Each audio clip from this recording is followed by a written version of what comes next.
Hello साथियों, exploratory data analysis for data science with R software के इस course में आप सभी का बहुत बहुत स्वागत है। तो अब तक आपने देखा कि पिछले कई लेक्चर्स में हमने आर सॉफ्टवेयर के बारे में बात करी और हमने आपको ये बताया कि हमारे किस प्रकार के बेसिक कमांड्स होते हैं, बेसिक फंक्शंस होते हैं जिनका हम आगे अपने लेक्चर्स में इस्तेमाल करने वाले हैं। आज से हम एक नए एस्पेक्ट की शुरुआत कर रहे हैं। देखिए, जब भी हम कभी डेटा साइंस की बात करते हैं वहाँ पर हमारे पास डेटा एनालिसिस करने का काम होता है। अब डेटा एनालिसिस जब हम कर रहे हैं तो डेटा तो हम नहीं कलेक्ट करते हैं यूजुअली हमारा डेटा कोई और सोर्स है, वहाँ से कलेक्ट होकर के आता है। वो किसी फाइल के फॉर्मेट में होता है। ये फाइल हमारी कॉमा सेपरेटेड वैल्यू फाइल्स हो सकती हैं, टीएक्सटी फाइल हो सकती हैं, कोई स्प्रेडशीट की फ़ाइल हो सकती है जैसे कि एमएस एक्सेल में तैयार करी गई है या किसी सॉफ्टवेयर में तैयार करी गई है।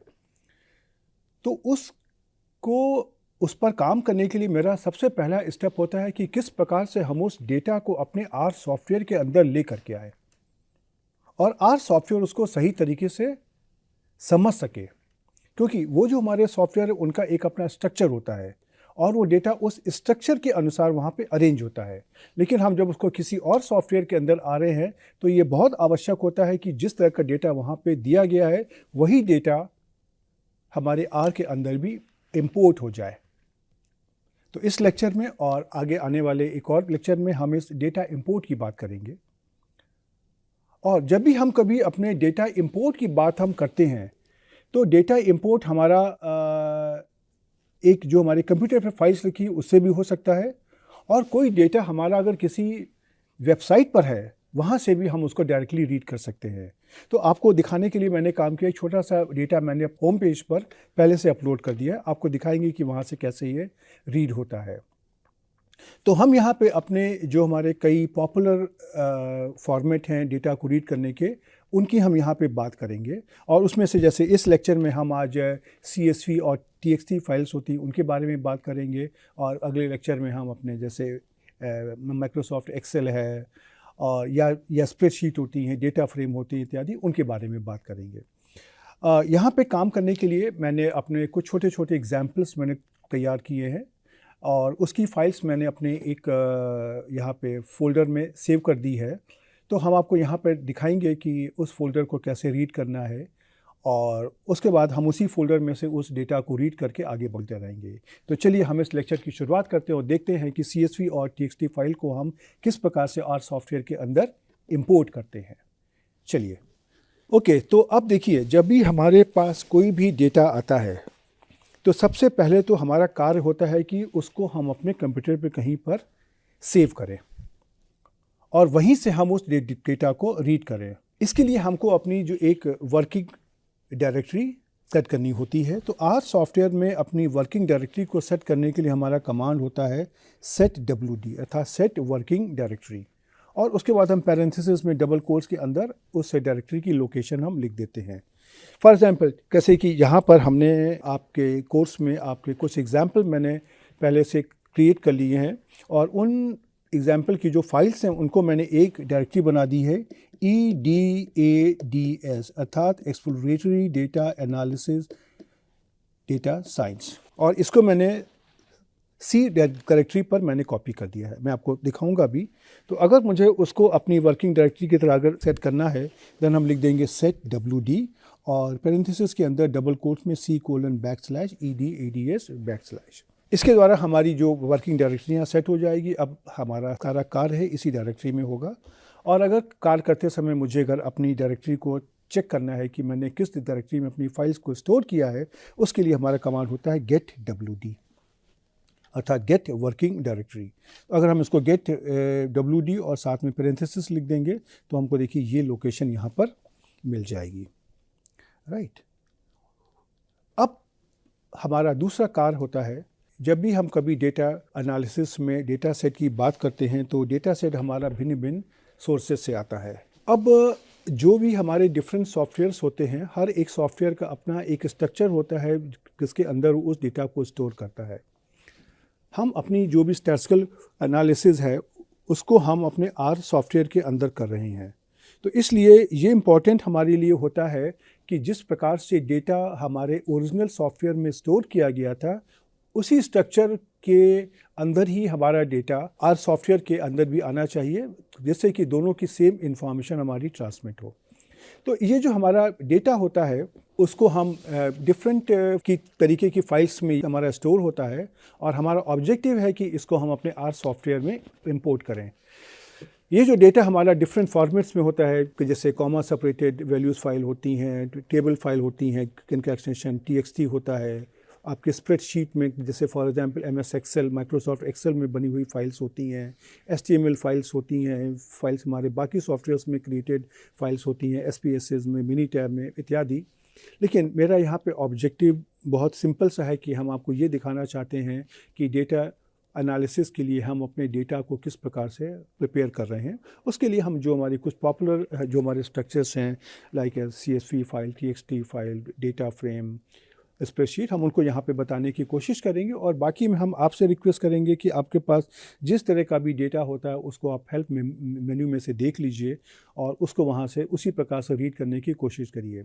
बहुत सारी तरह की जो फाइल्स होती हैं उनको रीड करने के लिए हमको स्पेशल पैकेज की भी जरूरत पड़ती है। तो पहले आपको उस पैकेज को इंस्टॉल करना होगा, उसके बाद ही आप उस डेटा को वहाँ से रीड कर पाएंगे। राइट।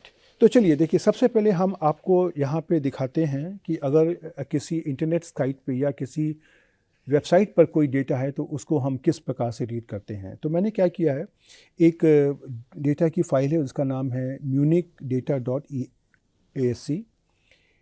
इसको मैंने अपने होम पेज पर अपलोड कर दिया है, और हमारा होम पेज का एड्रेस है home.itk.ac.in/SHALAB।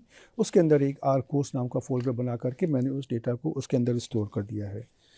तो अब ये डेटा हमारा टेबलर फॉर्म में है, तो इसको रीड करने का हमारा कमांड होता है read.table। इसके बारे में हम आगे बात करेंगे, लेकिन अभी हम आपको सिर्फ ये दिखाना चाहते हैं कि डेटा चाहे आपके लोकल कंप्यूटर पे हो चाहे वेबसाइट पे हो, दोनों को आप रीड कर सकते हो।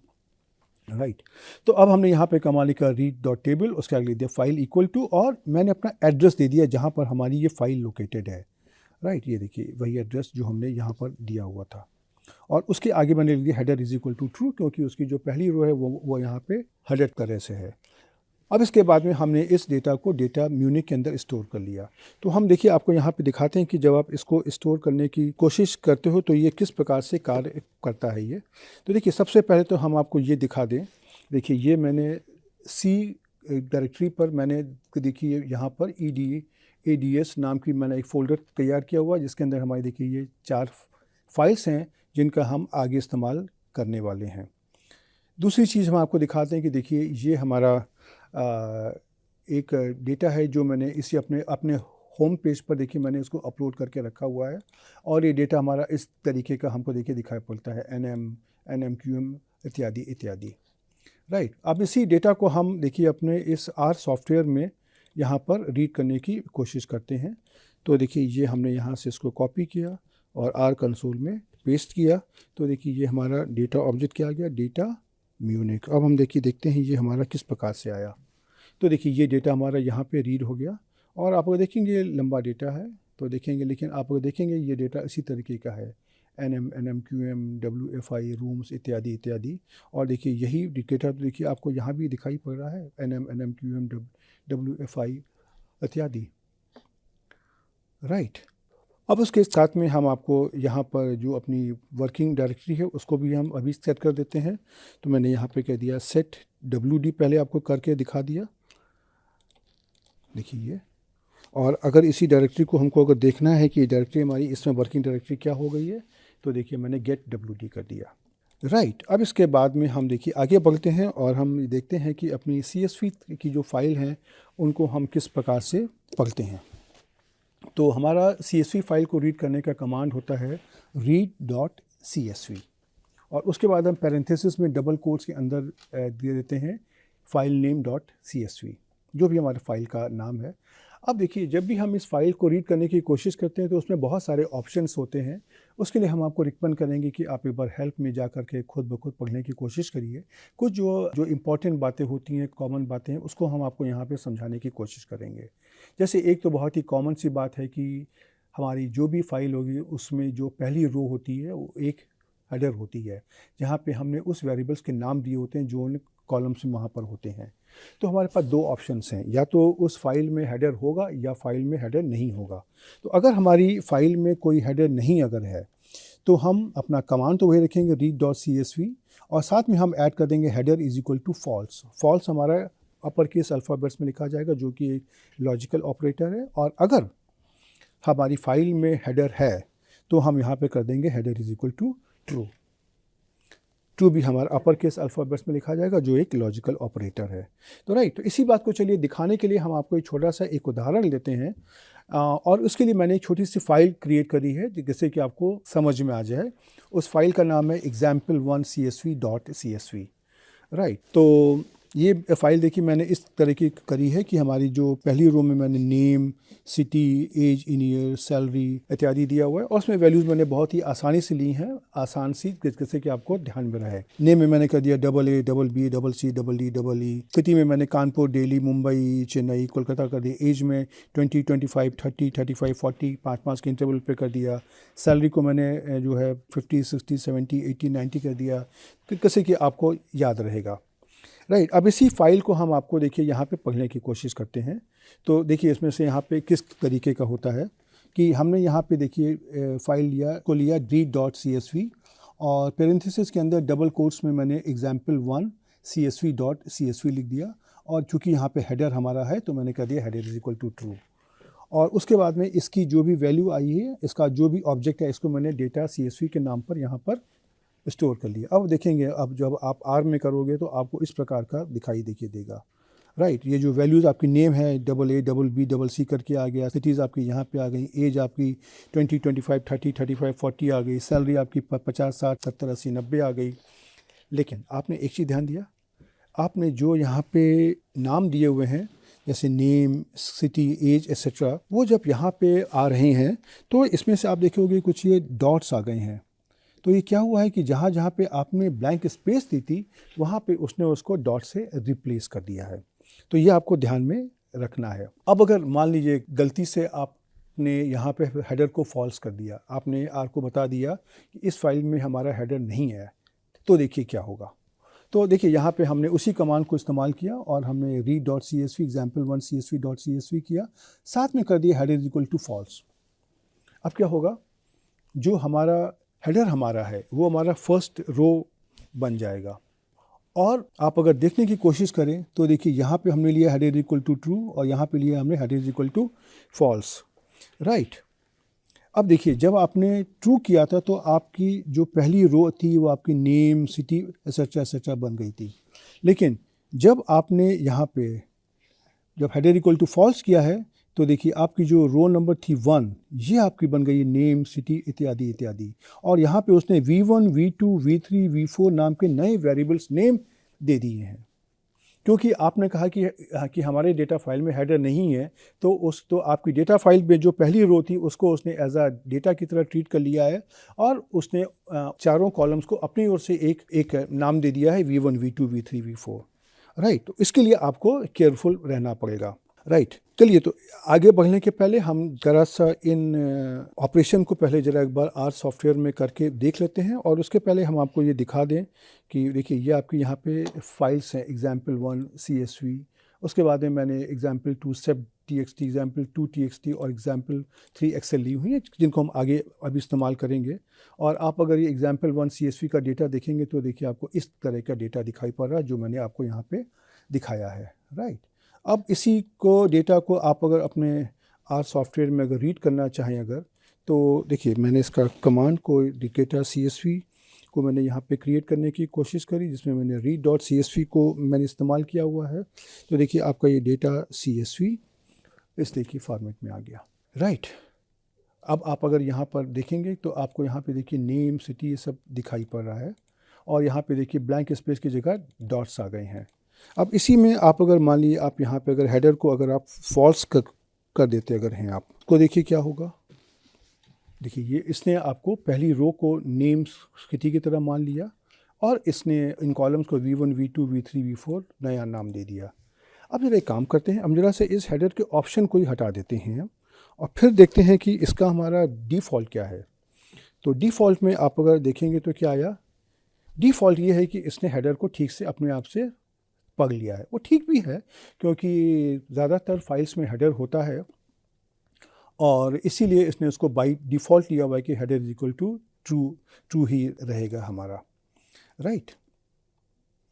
ओके, अब हम थोड़ा सा आगे बढ़ते हैं और आपने देखा है कि जब भी आपकी CSV फाइल्स होती हैं तो उसमें से दो डेटा को सेपरेट करने के लिए हम कभी कभी टैब या ब्लैंक स्पेस या किसी और सिंबल का इस्तेमाल करते हैं। तो इस तरह की फाइल्स को अगर आपको R में रीड करना है देन आपको ये अपने सॉफ्टवेयर को बताना पड़ेगा कि उस फाइल में जो डेटा है वह किस प्रकार से सेपरेट किया गया है। तो उसके लिए हमारे पास ऑप्शन होता है SEP मतलब सेपरेटर। तो अगर हमारा डेटा टैब डिलिमिटेड है मतलब उसका जो डिलिमिटर है सेपरेशन का वो एक टैब है, तो हम लिख देते हैं sep is equal to double quotes में /t और इसी में हम अपने कमांड में read.csv में हम ये ऐड कर देंगे sep is equal to double quotes /t। और अगर हमारा डेटा ब्लैंक स्पेस के द्वारा अगर डिलिमिट किया गया है तो हम लिख देंगे sep is equal to double quotes के अंदर हम लिख देंगे ब्लैंक साइन, राइट। तो इस प्रकार से हम यहाँ पे हम काम कर लेंगे। अब दूसरा बात हमारी आती है कि अगर हमने किसी अपने डेटा फाइल को अगर रीड किया है और उसके हम किसी पर्टिकुलर कॉलम को हम रीड करना चाहते हैं, राइट। ये हमको स्टैटिस्टिक्स में बहुत बार काम पड़ता है कि जैसे मैंने भी आपको ये देखिए ये वाली डेटा फाइल आपको ली है मैंने।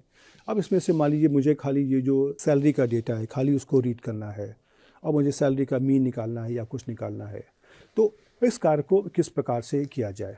तो देखिए हमारा नियम यहाँ बहुत ही सिंपल सा है कि जो भी हमारा ऑब्जेक्ट नेम है, ऑब्जेक्ट नेम क्या है जिसके द्वारा मैंने अपने डेटा को सेव किया, जैसे डेटा CSV या डेटा TXT, उसको लिखिए और साथ में लिखिए डॉलर का साइन। और डॉलर का साइन लिखने के बाद में आप अपना जो भी उस वेरिएबल का नाम आया हुआ है आप उसको लिख दीजिए, राइट। जैसे कि हमने अभी ये जो अपना डेटा CSV की फ़ाइल हमने ली है, देखिए यहाँ पे इसके नाम क्या आ गए हैं, ये सारे आ गए हैं, name, city, age, dot in years et cetera et cetera. तो उसी में से अगर आपको पहले देखना पड़ेगा कि उस डेटा ऑब्जेक्ट में नाम क्या क्या हैं, तो उसके लिए हमारा कमांड होता है नेम्स, NAMES। तो जब आप नेम्स अपने इस डेटा ऑब्जेक्ट के ऊपर करेंगे देन आपको देखिए ये सारे नाम लिख करके आ गए।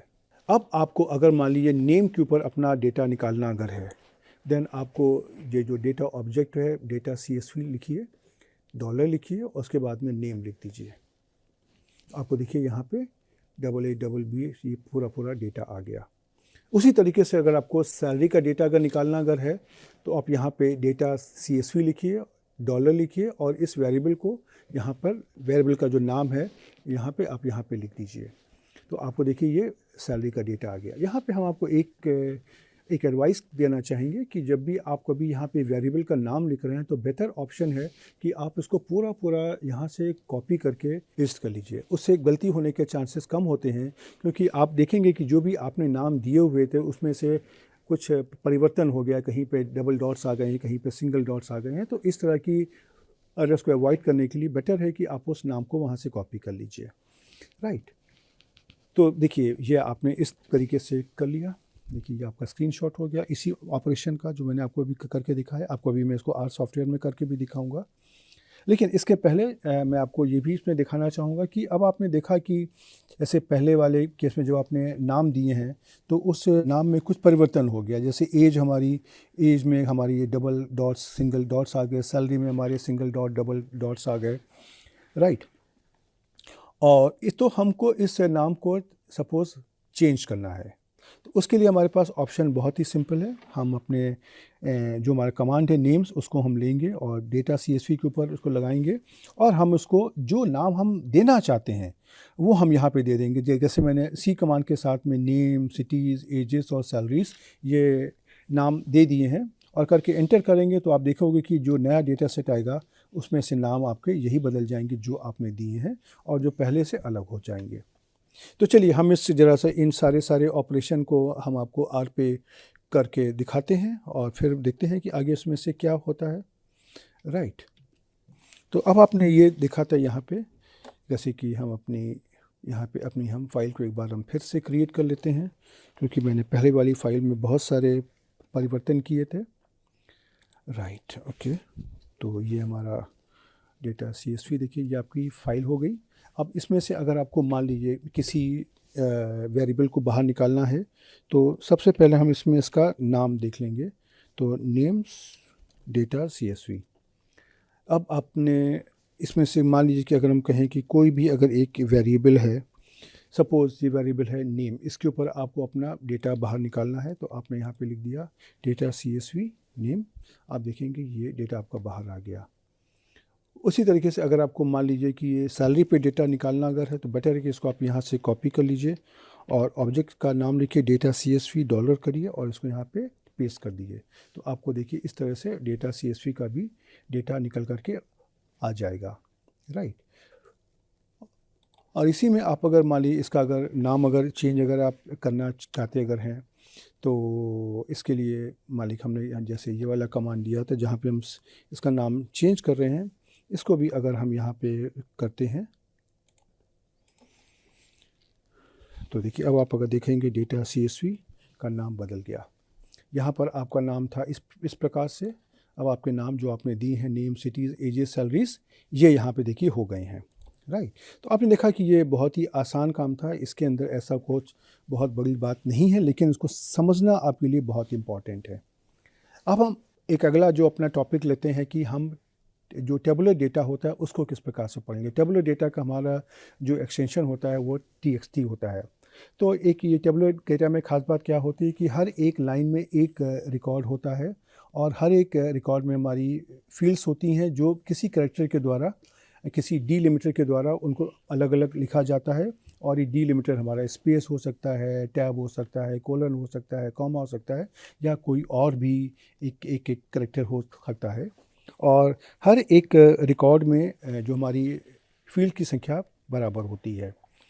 तो अगर मुझको इस तरह का TXT फाइल का में डेटा को रीड करना है, देन हमारा कमांड होता है read.table, और उसको हम पैरेंथेसिस में डबल कोट्स में उस फाइल का नाम लिख देंगे क्या है। राइट, और इसके अंदर भी हमारा अगर हेडर अगर हमारी फाइल में होता है तो हम ऐड कर देंगे हेडर इक्वल टू ट्रू, और अगर हेडर नहीं होता है तो हम ऐड कर देंगे header equal to false. Right, और अपनी इस फाइल्स में से अगर मुझे किसी वेरिएबल के ऊपर डेटा को एक्सट्रैक्ट करना है, देन फिर भी हमारा रूल वही पहले वाला ही है कि ऑब्जेक्ट नेम लिखेंगे, डॉलर लिखेंगे और उस वेरिएबल का नाम लिख देंगे। तो आप ये देखोगे कि ये जो आगे भी बहुत सारे फाइल के फॉर्मेट ऐसे होते हैं जो हम यहाँ पे डिस्कस नहीं भी करेंगे, लेकिन उनके अंदर इस तरह के जो ऑप्शंस होते हैं या जो वेरिएबल को निकालने के नेम होते हैं या बाकी तरह के ऑपरेशंस होते हैं, उनके कमांड ऑलमोस्ट इसी तरीके से होते हैं। राइट, तो चलिए अब हम यहाँ पे कुछ एक एग्जाम्पल करते हैं, उसके द्वारा हम आपको दिखाने की कोशिश करते हैं। मैंने आपको समझाने के लिए उसी डेटा को जो मैंने अभी आपको CSV फॉर्मेट में लिया था उसको मैंने TXT फॉर्मेट में भी लिया हुआ है। तो देखिए ये डेटा हमारा इस तरीके से, जहाँ पे हमारी पहली रो में नेम, सिटी, एज, सैलरी इत्यादि दिया हुआ है, और उसके बाद में यहाँ पर सभी डेटा दिया हुआ है AA, BB, CC करके। अब इस डेटा को भी मैंने उसी डायरेक्टरी में सेव करके रखा हुआ, आपको मैं अभी दिखाऊँगा। और इसको मुझे अगर रीड करना तो मैंने कमांड यूज़ किया read.table, और डबल कोट्स में पैरेंथेसिस में लिखा example2 txt.txt और साथ में लिख दिया header is equal to true. और जब हम इसको रीड करने की कोशिश करेंगे तो आप ये देखेंगे कि इस तरह का डेटा आपका रीड हो जाता है। देखिए नेम यहाँ पे आ गया, AA, BB करके, सिटी आ गया, एज इन ईयर्स आ गया, सैलरी आ गई। लेकिन आप यहाँ भी देखोगे कि इसमें इसका नाम में कुछ परिवर्तन आ गया, कहीं पे स्पेस की जगह पे डॉट्स आ गए हैं, तो ये इसमें से होगा। और उसी के साथ में मैंने इसी फाइल में एक थोड़ा सा परिवर्तन किया है कि दो नामों के बीच में दो हमारी जो स्पेस होती है उसको हमने स्टार से रिप्लेस कर दिया है। तो इसमें से क्या होगा कि हमारा इसका जो डीलिमिटर एक स्टार हो गया है, और इस फाइल को मैंने example2 के नाम से सेव कर दिया है। तो ये डेटा देखिए हमको इस प्रकार से दिखाई पड़ रहा है। यहाँ पे देखिए नेम के आगे, सिटी के आगे स्टार है, और हर दो वैल्यूज़ के बीच में एक एक स्टार देखिए दिया हुआ ये। राइट, तो इस तरह की फ़ाइल को अगर मुझे रीड करना है तो मैंने क्या किया, read.table, और उसमें डबल कोट्स मैंने फ़ाइल का नाम दिया हेडर इक्वल टू ट्रू, और साथ में दे दिया SEP is equal to double quotes में स्टार। तो देखिए ये हमारे फाइल अपने आप से खुद ब खुद बिल्कुल उसी फॉर्मेट में पढ़ के आ गई जिस फॉर्मेट में हमारा ये डेटा है। राइट, तो देखिए अब हम ज़रा सा इन चीज़ों को ज़रा सा आर सॉफ्टवेयर के अंदर भी करके करने की कोशिश करते हैं, फिर आपको हम दिखाते हैं कि किस प्रकार से कार्य करता है ये। तो सबसे पहले तो हम आपको ज़रा सा इन फाइल्स के बारे में हम आपको दिखा दें कि फाइल्स हमारी देखिए कहाँ पे हैं। ये देखिए ये मेरी फाइल्स यहाँ पे रखी हुई हैं EDS डायरेक्टरी में, और इस फाइल को आप अगर देखेंगे तो ये देखिए ये हमारी example2.txt वाली फाइल है, देखिए ये। और इसी में अगर हम सेपरेटर लगा देते हैं तो मैंने इसी फाइल को मैंने यहाँ पे क्विक स्टार से रिप्लेस कर दिया है। इन्हीं फाइल्स को हम अपने यहाँ पे आर सॉफ्टवेयर में पढ़ने की कोशिश करते हैं। तो देखिए सबसे पहले मैंने इसको डेटा txt को हमने रीड करने की कोशिश करी, डेटा txt। तो देखिए ये आपका आ गया बिल्कुल वैसे जैसे मैंने पहले किया था। और इसी में अगर हम मान लीजिए अगर हम हेडर इक्वल टू फॉल्स कर देते अगर हैं तो देखिए क्या आ जाएगा। तो देखिए ये आपका डेटा में बदल गया, इसका नाम इसने अपने आप से V1 V2 V3 V4 कर दिया, राइट। और उसी प्रकार से आप अगर मान लीजिए जो हमारी अगली फाइल है जहाँ पे मैंने सेपरेटर को एक स्टार से दिया हुआ है उसको रीड करने की कोशिश करें अगर, तो भी देखिए ये हमारी इसी प्रकार से पढ़ने में आ जाएगी, डेटा txt sep, राइट। और इसमें से भी अगर आपको किसी वेरिएबल को अगर आपको बाहर निकालना अगर है तो आप इसमें से अगर आप इसका नाम देख लीजिए, नेम्स कितने आपके आ गए, इसके ये आ गए। अब आपने यहाँ पे ये वाला कमांड लिखा और इसके आगे डॉलर लिख करके for example salary in thousands आपको निकालना अगर है तो आपने अपना ऑब्जेक्ट का नाम लिखा, डेटा डॉलर लिखा और यहाँ पे इस वेरिएबल को लिख दिया। तो इस तरीके से क्या बोलते हैं कि हमारा ये डेटा यहाँ पे देखिए निकल आया, राइट। तो आपने देखा कि देखिए यहाँ पे इसको करना देखिए बहुत ही आसान काम था। तो चलिए अब हम इस लेक्चर में यहाँ पर रुकते हैं। और आपने देखा कि इस लेक्चर में हमने जो CSV और जो TXT फाइल्स होती हैं उनको आर सॉफ्टवेयर में किस प्रकार से रीड किया जाता है उसके बारे में समझने की कोशिश की है। ऑपरेशन हमारे बहुत ही सिंपल ऑपरेशंस थे, लेकिन ये हमारे ऑपरेशन उनमें से हैं जो हमारे आगे आने वाले लेक्चर्स में इस्तेमाल होने वाले हैं। जैसे मैंने आपको किसी एक डेटा सेट में से किसी वेरिएबल की वैल्यू को बाहर निकाल के दिखाया। अब आप ऐसे सोचिए कि आपके पास एक बड़ा सा डेटा सेट आता है, उसमें से एक कोई कॉलम है सैलरी का, उसका आप एवरेज वैल्यू निकालना चाहते हो, तो आपको पूरे डेटा सेट को चेंज करने की ज़रूरत नहीं है। आप खाली उस डेटा सेट में खाली उस वेरिएबल का जो एक डेटा है आप उसको बाहर निकाल सकते हो और उसके ऊपर आप मीन या कुछ भी अपना जो भी एक फंक्शन लगा करके आप अपनी जो उसकी एवरेज वैल्यू या बाकी तरह के ऑपरेशंस आप उसमें कर सकते हो। इसलिए ये हमारे लिए बहुत इम्पॉर्टेंट है। इसके अलावा भी हमारे पास इसमें बहुत सारे ऑप्शंस होते हैं। जब आप इसकी हेल्प में देखोगे तो आपको CSV और TXT फाइल को रीड करने के डिफरेंट ऑप्शंस होते हैं, डिफरेंट तरह की फाइल्स होती हैं, उनको किस प्रकार से रीड किया जाए उसके लिए हम आपको रिक्वेस्ट करते हैं। और इसके साथ ही हम आपको ये भी रिक्वेस्ट करेंगे कि आप एक छोटी छोटी डेटा फाइल अपने हाथ से तैयार करिए। मैं इसलिए बोल रहा हूँ छोटी छोटी डेटा फाइल क्योंकि उसमें आपको मालूम होता है कि आपने डेटा को किस प्रकार से दिया है। डेटा साइंस में मैं आपसे सहमत हूँ कि डेटा साइज़ बहुत बड़े साइज़ का होता है, लेकिन यहाँ पर मेरा ऑब्जेक्टिव है आपको कॉन्फिडेंस देना कि आप जो किस कार्य को करना चाहते हो वो जब आप आर में कर रहे हो तो आर वही कार्य कर रहा है जो आप चाहते हो। इसके लिए आप अगर छोटे छोटे फाइल्स लोगे, उस फाइल के अंदर आप डिफरेंट तरीके के कॉम्प्लिकेशंस क्रिएट करिए, उनको आर के अंदर रीड करने की कोशिश करिए और थोड़ा सा कॉन्फिडेंस डेवलप करिए। तो इन TXT और CSV फाइल के साथ में आप काम करिए। अगले लेक्चर में हम आपको कुछ और फाइल्स के साथ में मिलने आएंगे। तब तक के लिए गुड बाय।